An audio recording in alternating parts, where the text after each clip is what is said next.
छत्रपती संभाजीनगर पहाडसिंगपुरा येथील गट क्रमांक 38 मध्ये नैसर्गिक पाण्याचा नाला बुजवून बेकायदेशीर प्लॉटिंग सुरू असल्याची गंभीर तक्रार महानगरपालिका प्रशासनाकडे केली आहे। नाल्यावर भराव टाकल्यामुळे भविष्यात पूरस्थिती व नागरिकांच्या मालमत्तेचे नुकसान होण्याचा धोका निर्माण झालाय। या प्रकरणाची तातडीने प्रत्यक्ष पाहणी करून सर्व परवानग्या व कागदपत्रांची चौकशी करण्यात यावी।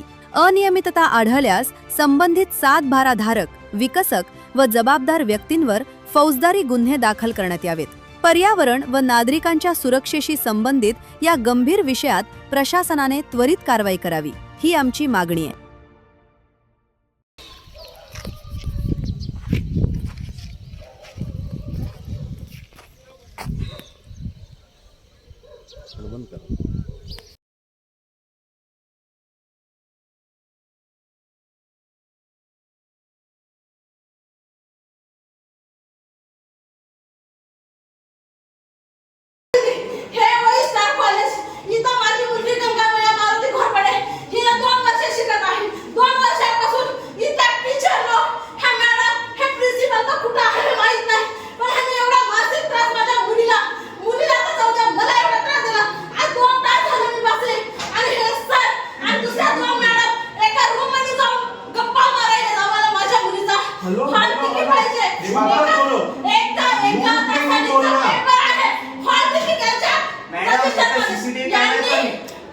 ऍप्लिकेशन फॉर्म सांगितलं मला, तरी मी ऍप्लिकेशन फॉर्म वर सही करायला